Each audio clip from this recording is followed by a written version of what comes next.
लोगों को ये कहा जा रहा है कि ये लोग स्टे नहीं चाहते, ये लोग स्टे नहीं होने देना चाहते।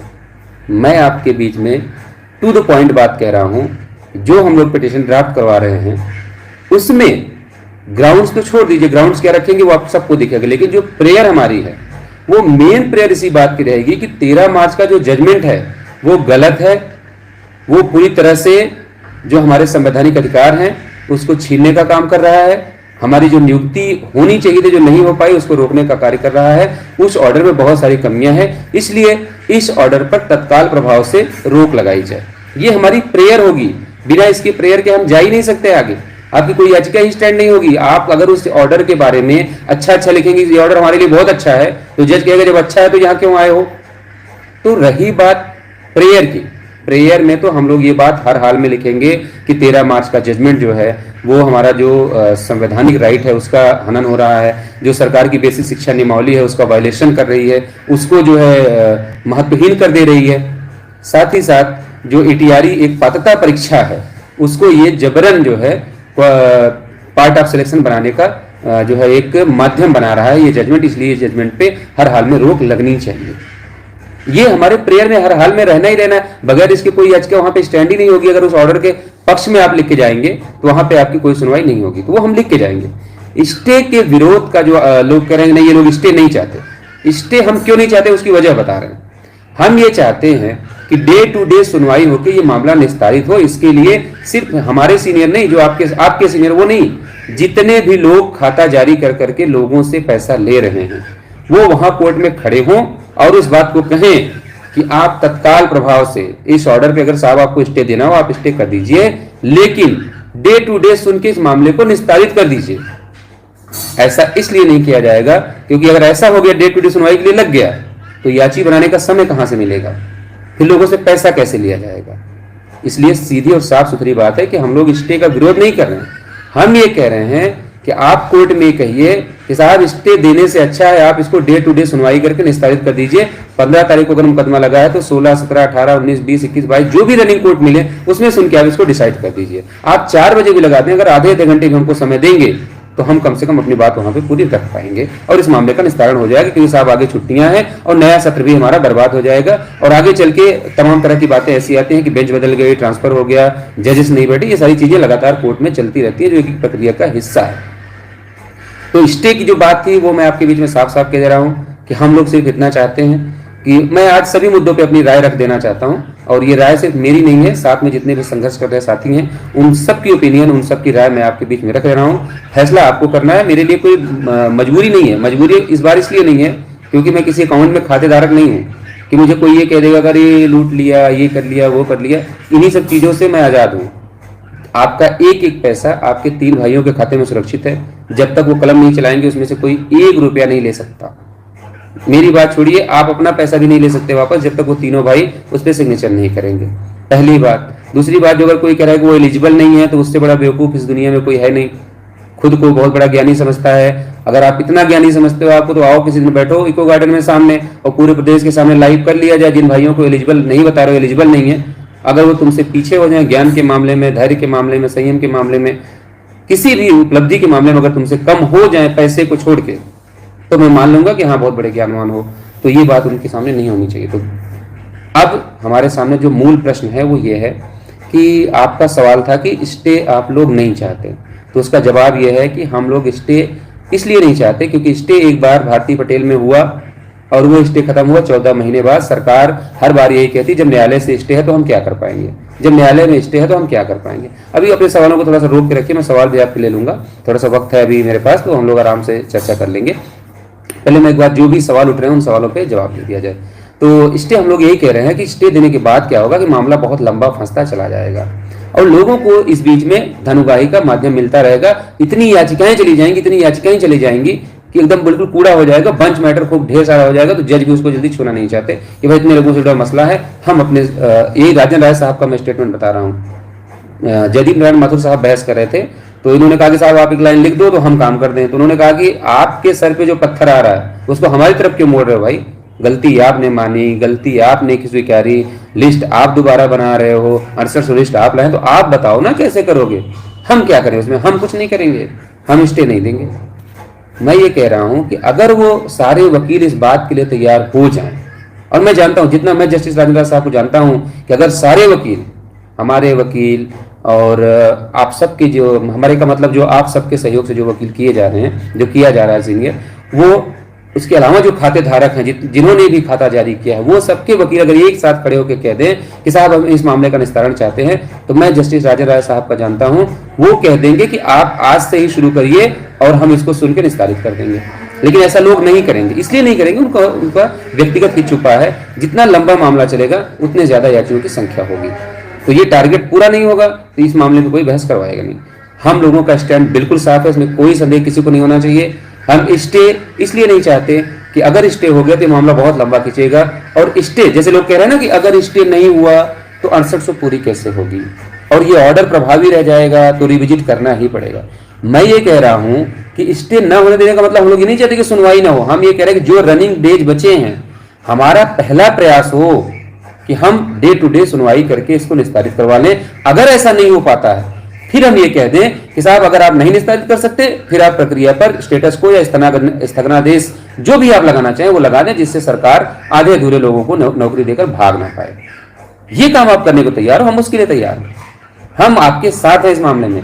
लेकिन पहली पहल जो कोर्ट में हो वो ये हो, क्योंकि राजेंद्र राय साहब कभी सुनवाई से भागते नहीं। अगर आप उनसे कह दो कि साहब आज हम इसको डिसाइड करवाना चाहते हैं, वो कहेंगे आज हम इसको डिसाइड कर देंगे, आप शुरू करिए बहस। इतने मेरिट के जज हैं वो, तो वो भागेंगे नहीं सुनवाई से, वो सुन के डिसाइड कर देंगे। मेरा ये कहने का मतलब था कि जहां तक स्टे की बात है आपकी, तो स्टे पे मैंने बात आपको बता दी कि हम लोग स्टे इसलिए नहीं चाहते। ना चाहने का ये मतलब है कि हम नहीं चाहते कि स्टे हो ही ना, हम ये चाहते हैं कि सारे वकीलों की एक पहली हो कि पहले तो आप इसको, हमारा प्रयास ये हो कि जो समर वेकेशन होनी है उस वेकेशन के पहले ही ये मामला सुन के जो है डिसाइड करवा दिया जाए। अगर नहीं डिसाइड हो पाता है उस प्रक्रिया में हर, चूंकि जो जजमेंट का टाइम है 3 महीने का वो पूरा हो जाएगा 13 जून को, तो उसके पहले अगर स्थगनादेश नहीं रहेगा तो सरकार आगे बढ़ेगी। ये आप भी जानते हैं, हम लोग भी जानते हैं। तो हमारा पहला प्रयास हो कि गर्मी की छुट्टियों के पहले अगर ये मामला निस्तारित हो जाता है, हमें पहली पहल ये करनी चाहिए। अगर नहीं होती है तब दूसरी पहल ये करनी चाहिए कि ठीक है, आप सरकार अगर कहे कि हम कुछ नहीं करेंगे, ठीक है, नहीं तो आप इसको स्टेटस को करके जाइए कम से कम, कि ये प्रक्रिया आधी अधूरी ना बढ़ा पाए। इस बात में हम लोगों को कोई आपत्ति नहीं है और इस बात को हम लोग कोर्ट में पूरी मजबूती से रखेंगे। लेकिन हमारी पहली कोशिश ये है कि ये मामला निस्तारित किया जाए। और दूसरा जो एक वाजिब सवाल आपका बनता है जिस पर चर्चा होनी जरूरी है, जैसे कुछ लोग कह रहे हैं कि वो कहाँ से शुरू किया था, 4000 या 4300 से आंकड़ा शुरू किया था, और वो घटते घटते जब उन्होंने देखा कि 4200 बोल के नुकसान कर लिया, अब तो याची मेरे पास आएंगे ही नहीं, तो फिर उन्होंने अपना थोड़ा सा नीचे डाउन किया, फिर कहा कि 3000, हाँ 4000 से 3000 पे, 3000 से 2000 पे, 2000 पे 1000 से, और मुझे पूरी उम्मीद है कि हो सकता है आने वाले कुछ दिनों में 100-200 पे भी बात आ जाए कि 100-200 लोगों को होगा, बाकी किसी का नहीं होगा। ठीक है, और उसमें एक चीज और जोड़ी गई कि ये लोग जो है मंत्री और अधिकारियों से मिलकर कम सीटों पर नियुक्ति लेने की फिराक में हैं, इसलिए जाग जाओ, ऐसा कुछ कहा गया। ठीक है, तो उसके लिए मैं आपको एक उदाहरण बता रहा हूं। कहने वाले लोग यही लखनऊ में हैं, होना तो ये चाहिए था कि वो लोग मंत्री से मिलते, अधिकारियों से मिलते और सार्वजनिक रूप से सबको बताते कि हाँ क्या चल रहा है विभाग में। लेकिन साक्ष्य एक नहीं देना है, प्रूफ एक देना नहीं है, एलिगेशन 1000 लगाने हैं। उसकी सिर्फ और सिर्फ एकमात्र वजह है क्योंकि पैसा, याची नहीं मिल रहे हैं, लोग जुड़ नहीं रहे हैं, लोगों ने पहचान लिया है कि वास्तव में नुकसान कहाँ हो रहा है हमारा, और कहाँ हम खड़े होंगे तो हमारा भला हो सकता है, कहाँ नौकरी मिल सकती है। मैं बहुत कुछ नहीं कहना चाहता, मैं सिर्फ इतना कहता हूँ कि अगर जिसको इस बात में शक हो और लोगों को गुमराह करने से बेहतर है कि आप खुद पहल करिए, आप लोगों को मत बताइए, आप जाइए वहाँ अधिकारियों से मिलिए, मंत्री जी से मिलिए, और जो वास्तविक स्थिति है उसको लाके जो है आप लोगों के सामने रखिए। तो अगर वो वहां से निकाल के ले आएंगे, क्योंकि वहां से उनको कुछ मिलना नहीं, क्योंकि हम लोग जहां भी जाते हैं जो भी बात करते हैं पूरे 800 की करते हैं, तो उनको कोई साक्ष्य मिलना नहीं है, कोई उनसे ये बात बोलेगा नहीं, तो उनको सिर्फ और सिर्फ लाइव आके लोगों को गुमराह करना। अब थोड़ा सा और आगे बढ़ जाते हैं हम लोग। इस समय एक मुहिम चलाई जा रही है कि हमको सुप्रीम कोर्ट जाना चाहिए। जब हमको जाना था सुप्रीम कोर्ट तब तो हम गए नहीं सुप्रीम कोर्ट। जब भी मामला सिंगल बेंच में बहुत दिनों तक डिसाइड नहीं हो पा रहा था, उस समय अगर हम सुप्रीम कोर्ट में जाते और ये कहते कि साहब इतने साल से हमारा मामला लंबित है, इसको आप अपने पास मंगाकर सुन लीजिए, क्योंकि आपने इसको निस्तारित किया था जब कट ऑफ मैटर चल रहा था और रिजर्वेशन का मसला था। हमारे कुछ साथी गए भी सुप्रीम कोर्ट, क्या हुआ उनका? कोर्ट ने सुना नहीं, उनको भेज दिया हाई कोर्ट वापस। तो आज की डेट में जब सिंगल बेंच का जजमेंट आपके पास 144 पेज का है, जैसे ही उसको लेके आप जाएंगे, अभी आप देखिए वर्तमान में पहलवानों का धरना वहां पे दिल्ली में चल रहा है जंतर मंतर पे। मैं जंतर मंतर पे भी अपनी बात रखूंगा, लेकिन थोड़ा सा आप सुन लें कि जंतर मंतर पे उनका धरना चल रहा है। उन्होंने सीधा सुप्रीम कोर्ट में अपील की कि पहलवानों के खिलाफ मुकदमा दर्ज किया जाए, पुलिस नहीं कर रही है।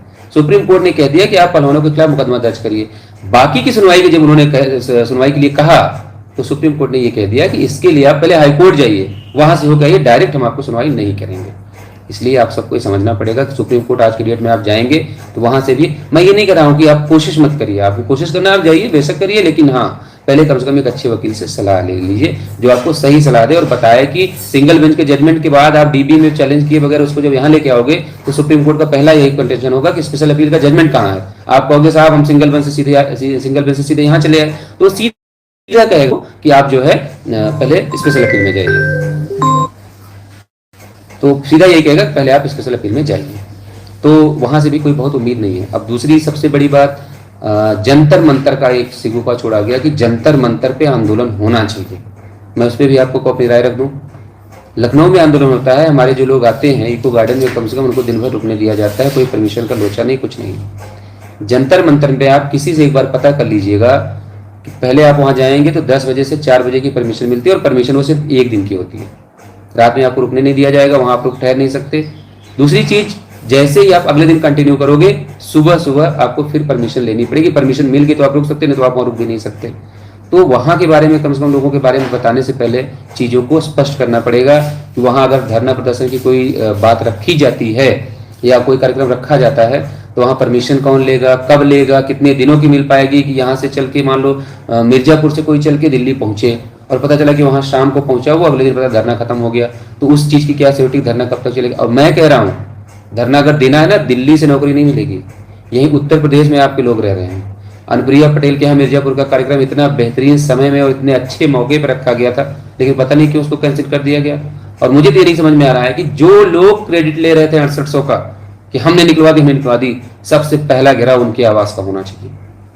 चाहे वो अनुप्रिया पटेल हो, चाहे केशव प्रसाद मौर्य हो, चाहे स्वतंत्र देव हो, सबसे पहला घेराव इनका होना चाहिए। यही अनुप्रिया पटेल आती थी, स्टूडियो में बैठती थी कि माननीय मुख्यमंत्री जी से हमने कह दिया है कि पिछड़े वर्ग के अभ्यर्थियों के साथ आपको आप न्याय नहीं करेंगे, आपको करना पड़ेगा। तो वो लहजा कहाँ गया उनका? क्यों उनको सेव किया जा रहा है? क्यों उनको सेफ जोन में रख के चीजें चलाई जा रही हैं? अनुप्रिया पटेल की आवाज के बाहर आज तक धरना करने की हिम्मत क्यों नहीं हो रही है? ये सारी चीजें हर आदमी समझता है कि क्यों जो है अनुप्रिया पटेल को बचाया जाता है इस मामले में कि उनके सामने जाएंगे, उनके सामने विरोध करेंगे तो आगे नुकसान हो जाएगा। मेरा ये मानना है कि आज अनुप्रिया पटेल इस सरकार का हिस्सा है। जिस दिन उनके यहाँ धरना प्रभावी ढंग से हो गया, यही अनुप्रिया पटेल अपने वोटों के चक्कर में माननीय मुख्यमंत्री जी के पास फाइल लेके जाएंगी और फिर निकल के बाहर यही बात बोलेंगी कि मैंने उनसे कह दिया है कि आपको सुनना नहीं है, सुनना पड़ेगा, लेकिन वो काम नहीं होगा। तो मेरा ये मानना है, अगर आप मेरी व्यक्तिगत ओपिनियन जानना चाहेंगे, मैं किसी धरने के खिलाफ आज तक नहीं रहा हूं, ना तो कोई धरना ऐसा रहा जिसमें अछूता रहा हो और मैं शामिल ना हुआ हूं। अपवाद छोड़ के केशव प्रसाद मौर्य का पूरी मजबूती से घेराव करें जैसे लिस्ट आने के पहले हम लोग किया करते थे। लेकिन मुझे नहीं समझ में आता कि क्यों ऐसा नहीं किया जा रहा है, ये मुझे नहीं पता और ना मैं जानना चाहता हूं। मुझे कोई इंटरेस्ट नहीं है कि मैं क्यों जानूं क्यों नहीं किया जा रहा है, क्यों उनको सेफ जोन में रखा जा रहा है कि नहीं। दुनिया का घेराव हो सकता है, हम एक बार प्रेसिडेंट जो है अमेरिका का कर सकते हैं, लेकिन अनुप्रिया पटेल का घेराव नहीं करेंगे। ये क्यों हो रहा है मुझे नहीं पता और ना मुझे कोई इंटरेस्ट है जानने में। तो मेरा ये मानना है कि अगर धरना प्रदर्शन जो आचार संहिता खत्म होने के बाद हो तो सबसे, हाँ दिल्ली चलना है आपको, दिल्ली चलिए, आप कहिए दिल्ली में हम चलेंगे, अनुप्रिया पटेल के कार्यालय का घेराव करेंगे, क्योंकि यही दिल्ली में बैठ कर अनुप्रिया पटेल कहती है कि मैं अमित शाह से मिली और अमित शाह जी से मैंने कहा कि 69,000 शिक्षक भर्ती के अभ्यर्थियों की जो है पीड़ा का अंत किया जाए। तो चल के उनके सामने बैठा जाए। अगर सब तैयार हो तो मैं उसके लिए तैयार हूं, नहीं तैयार है तो कोई बात नहीं। अब उससे थोड़ा सा आगे बढ़ जाइए। एक बात कही जा रही है कि कम गुणांक वालों का नुकसान होगा, हाई गुणांक वाले फायदे में। उसके लिए मैंने कल ही अब रात आपसे स्पष्ट कर दिया अपना मत। मैं आप सबसे कह रहा हूं कि ऐसे बहलाने चलेगा। बेहतर ये होगा कि आने वाले 2 से 3 दिनों में हम लोग मंत्री जी के साथ दोबारा बैठ रहे हैं, जिसमें सारे लोग रहेंगे। कोशिश मेरी ये है कि एक विकल्प ऐसा पूरे प्रदेश से सुझा दिया जाए, एक सुलझा हुआ व्यक्तित्व जो मेरी जगह जाए और वहां अपने कानों से, अपनी आंखों से देख कर आए कि मंत्री जी क्या कह रहे हैं, क्या बात हो रही है, किस दिशा में आगे बढ़ रहे हैं, किस दिशा में आगे बढ़ेंगे, किस दिशा में आगे नहीं बढ़ेंगे। ये सब चीजें एक आप पूरे जो है उत्तर प्रदेश में 6,800 लोगों में से मैं ये कह रहा हूं कि 6,799 नहीं, एक और घटा, 6,798 लोगों को छोड़कर आप किसी तीसरे व्यक्ति का नाम दे दीजिए जिसको आपको यकीन हो, उस व्यक्ति को हम लोग अपने साथ ले जाएंगे और वो जाए और देखे कि क्या वास्तव में वो बातें हो रही हैं जो आप लोगों तक बकवास परोस रहे हो, या वास्तव में हम लोग जो प्रयास कर रहे हैं वो सभी लोगों के लिए कर रहे हैं। तो मुझे लगता है कि बेवकूफ़ बनाने से अच्छा है लोगों को कि आप इस दिशा में आगे बढ़ें। तो हम लोग इसके लिए भी तैयार हैं कि पूरे उत्तर प्रदेश से सिर्फ 2 लोगों, मैं अपनी भी बात कर रहा हूँ, मुझे भी आप हटा दो कि नहीं आप नहीं जाओ, आप जाओगे तो कम गुणांक वालों का नुकसान हो जाएगा। मेरे सामने भी विकल्प खुला था। ये जो आपने तरीका सस्ती लोकप्रियता और पैसे कमाने का जो आपने सस्ता तरीका अपनाया है ना, ये मैं भी कर सकता था। आपने कहा कि नहीं मेरे नंबर ज़्यादा है, मेरी मेरिट ज़्यादा है, तो मैं ये कर सकता था। आपने कहा 4200, मैं थोड़ा सा सेल्फिश होता तो मैं कहता ठीक है भाई, लो गुणांक वाले भाड़ में जाओ, हाई गुणांक वाले मेरे पास आओ। जैसे आप कहते हैं कि हाई गुणांक वालों का ये हो जाएगा, लो गुणांक वाले का ये हो जाएगा, वैसे मैं जैसे आप कहते हैं हाई गुणांक वाले भाड़ में जाएं, लो गुणांक वाले मेरे साथ हैं, तो मैं भी ये बोल सकता था, लेकिन मैं नहीं बोलूंगा। इसलिए नहीं बोलूंगा क्योंकि मुझे पता है कि 6800 की लिस्ट में शामिल जो आखिरी बच्चा है, अपनी मर्जी से उसने नाम नहीं शामिल करवाया, पैसे देकर नाम नहीं शामिल करवाए, सरकार ने उस लिस्ट को रिविजिट करके देखा है कि 6800 लोगों को नौकरी मिलनी चाहिए थी जो नहीं मिली। अब वो 6800 लिस्ट निकाले, उसको नियुक्ति देने की जिम्मेदारी सरकार की है, उसके लिए हम लोग लड़ाई लड़ रहे हैं। तो आप सबसे गुजारिश है कि इन सब अफवाहों से फंसने से अच्छा है कि आगामी 2 से 3 दिनों में माननीय विशेष शिक्षा मंत्री जी से हम लोगों की पुनः मीटिंग होने जा रही है, जिसमें सीटों का आंकड़ा, सीटें जुड़ेंगी कि नहीं जुड़ेंगी, क्या होगा, रिविजिट होगी कि नहीं होगी, इन सारी अफवाहों पर पूर्ण विराम लग जाएगा। तो मेरा ये मानना है कि ये दुनिया भर की अफवाह फैलाने से बेहतर है कि 6,798 लोगों में से कोई एक व्यक्ति ऐसा चुन लीजिए जिसको आप भेजिए। मैं कह रहा हूँ किसी को हटाने की जरूरत नहीं, किसी से करने की जरूरत नहीं है, मैं उसको अपनी जगह भेजूंगा और मैं जो बेस्ट मुझसे एफर्ट हो सकेगा मैं उनको बता के, उनसे बात करके तब जो है मैं उनको भेजूंगा कि आप जाओ, आप इतनी बात जरूर रखना, इस तरीके से बात रखना, और बाकी आप ये कह देना कि 6800 में जो 65-53 का आखिरी आदमी सिलेक्टेड है उसकी नियुक्ति हमको चाहिए, अगर नहीं मिलेगी तो आप हमको कुछ मत दीजिए, आप जाइए कहिए, हमें कोई फर्क नहीं पड़ता। हम लोग जिस रास्ते बढ़ रहे हैं उस रास्ते अगर आप सहयोग करना चाहते हैं तो 6,798 लोगों का विकल्प है, जो सुलझे लोग हों, अच्छे लोग हों, उनमें से कोई एक आदमी आप दे दो, उसको हम लोग ले जाएंगे और वहां पे जाकर अपनी बात रखें। मुझे जाने का शौक नहीं चढ़ा डेलीगेशन में, बहुत डेलीगेशन हो गया मेरा, ठीक है। आज हम इस रास्ते पे हैं जहां से ये मामला कोर्ट के बाहर सुलझ सकता है और लगभग 90% चीजें फाइनलाइज्ड हैं। 10% जो मंत्री जी का ओपिनियन यानी सीटें जोड़ने की जो बात है उस पर मंत्री जी और अधिकारियों की एक मीटिंग बाकी है कि उसमें डिसाइड होना है कि सीटें कितनी निकल के आ रही हैं, क्या इतनी सीटें निकल के आ जाएंगी कि 6800 का पूरा भला हो सकता है, ठीक है। तो वो चीजें जब फाइनलाइज हो जाएंगी तो तभी कोई चीज आगे बढ़ेगी। आप इस भ्रम में न रहिए कि कोई कम सीटें दे देगा तो हम लोग कहेंगे हाँ ठीक है इतने में हमारा हो जा रहा है। हम अपनी तरफ से कोशिश ये कर रहे हैं कि किसी भी तरीके से अगर इतनी सीटें निकल के आ जाएं कि हमारा बाहर से प्रयास सफल हो सकता है तो हमें उस बाहर के प्रयास में हर हाल में प्रयास करना चाहिए। तो ये प्रयास लगातार उन लोगों के द्वारा भी जारी रहना चाहिए जो जल्द नियुक्ति चाहते हैं। जो नहीं चाहते, जिनको लगता है इंटरनेशनल कोर्ट तक जाएंगे, उनके लिए मैं ये बात नहीं कह रहा।